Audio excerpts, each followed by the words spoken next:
ایک نقطہ جو پہلے بھی بتایا ہوا تھا اور ابھی بھی اس کو میں دوہرا دیتا ہوں ذہنوں میں رہے، وہ یہ ہے کہ خواتین، مرد کے لیے عورت کے اندر کشش ہے، عورت کے جسم میں کشش ہے، اور عورت کسی بھی حال میں ہو، کسی بھی عمر میں ہو، کسی بھی کیفیت میں ہو، امیر ہو، غریب ہو، بنی ٹھنی ہوئی ہو یا نہ ہو، مرد کی فطرت ایسے ہے، مرد کی بناوٹ ایسے ہے، ڈھانچہ ایسے ہے مرد کا کہ عورت ہر صورت میں مرد کے لیے پرکشش ہے، لیکن مرد ہر صورت میں نہیں ہے پرکشش عورت کے لیے۔ جس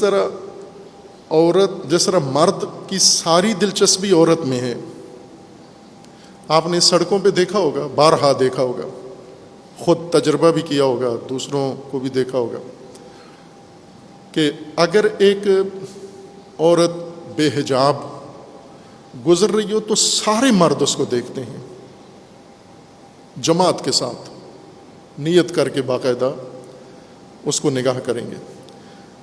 اتنے ہی مرد بھی مارکیٹ میں، بازار میں گھوم رہے ہیں، لیکن وہ عورتیں ان سب مردوں کو نہیں دیکھتی۔ ممکن ہے ایک دو کو دیکھیں، اور جب عورت مرد کو دیکھتی ہے تو وہ نہ خوش ہو کہ مجھے دیکھ رہی ہے، میں پسند آ گیا ہوں۔ کس مرد کو عورت دیکھتی ہے؟ جس کی گاڑی اس کو پسند آ جائے، جس کی گھڑی اس کو پسند آ جائے۔ عورت کی بھی در حقیقت کشش اپنے ہی وجود میں ہے، مرد کی کشش بھی عورت کے وجود میں ہے۔ عورت بھی خود کو پسند کرتی ہے، مرد کو نہیں کرتی، مرد بھی عورت کو پسند کرتا ہے، دونوں ایک ہی چیز کو پسند کرتے ہیں۔ اب یہ نفسیاتی نقطہ اگر کھلے، اس محفل کے لیے موضوع نہیں ہے، کسی اور مجلس میں ہو سکتا ہے اس کو کھولا جا سکتا ہے، اور یہ آپ روزانہ دیکھتے ہیں، اس کو آپ تجربہ کرتے ہیں کہ ہر مرد ضرور اپنے اوپر لازم سمجھتا ہے عورت کو دیکھنا۔ بے شک وہ کہتا ہے میں نے غلط نگاہوں سے نہیں دیکھا، لیکن دیکھا تو ہے نا۔ اور یوں نہیں کہ کوئی بہت عجیب کام کر رہا ہے، یہ عورت کے، مرد کے اندر یہ چیز ہے، اس کے طبیعت کے اندر ہے یہ چیز، لیکن عورت ضروری نہیں سمجھتی مرد کو دیکھے۔ یا اگر عورت بے حجاب ہو، مرد منہ نہیں موڑتا۔ مرد اگر بے حجاب ننگا جا رہا ہو تو ساری عورتیں منہ موڑ لیتی ہیں، حتیٰ وہ جو بے حجاب ہیں وہ بھی منہ موڑ لیتی ہیں، پسند نہیں کرتی ننگے مرد کو دیکھنا، لیکن مرد پسند کرتا ہے کہ دیکھے ان کو۔ خوب یہ بھی نقطہ اگر نظر میں رکھیں اس کو، اور پھر جو قرآن نے نظم ایجاد کیا ہے اس کو سمجھنے میں مدد ملتی ہے۔ یہ جو لوگ عورت مرد برابر سمجھتے ہیں، خوب یہ نادان ہیں، جاہل ہیں، مغرض ہیں۔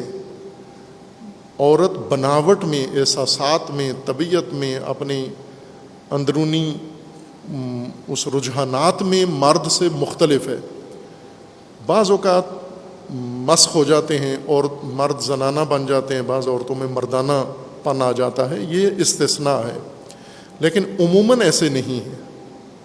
خوب اس پہلو کو اگر نظر میں رکھیں تو یہ قرآنی نظم پھر زیادہ انسان کو سمجھ میں آتا ہے کہ جب مرد ہر عورت میں دلچسپی رکھتا ہے اور عورت ہر مرد میں دلچسپی نہیں رکھتی۔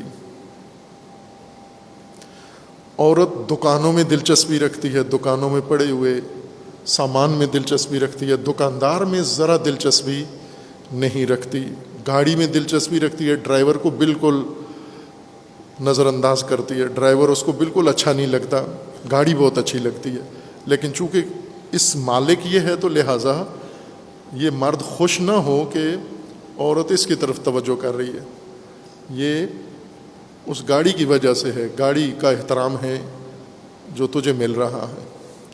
یہ تجرباتی بات ہے، اس کو نہیں جھٹلا سکتے آپ، مگر یہ کہ اناد، معاند، یعنی ہٹ درم آدمی ہو کہ جو کہے کہ ابھی دن ہے میں نہیں مانتا، خوب ظاہر ہے اس کو نہیں منوایا جا سکتا، چمگادڑ کو نہیں منوایا جا سکتا کہ ابھی دن ہے، ابھی سورج ہے، ابھی روشنی ہے، تو تھکنے کی ضرورت بھی نہیں ہے۔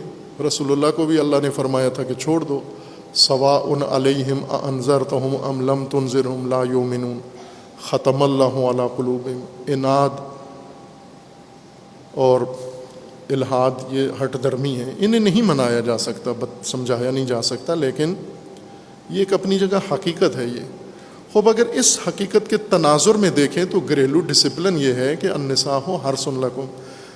عورتوں کو نہیں کہا گیا کہ مرد تمہاری کھیتیاں ہیں.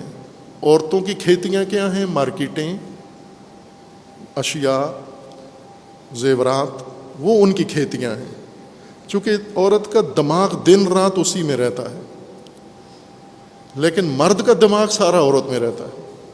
وہ کسی بھی کام میں مصروف ہو، وہ دل کے اس کے اندر اگر کھول کے دیکھیں تو اندر یہ اس کے یہ مخلوق پائی جاتی ہے. اب یہ اگر مرد کی کمزوری ہے یا کہیں مرد کے اندر یہ خصلت ہے رکھی گئی ہے اور یہ بری نہیں ہے، اگر نظم پیدا ہو جائے اس میں کہ عورت کی طرف مرد کی شدید توجہ ہے. اب ایک عورت اور مرد آپس میں ازدواج کر کے انہوں نے وہ تعلق آپس میں قائم کر لیا ہے.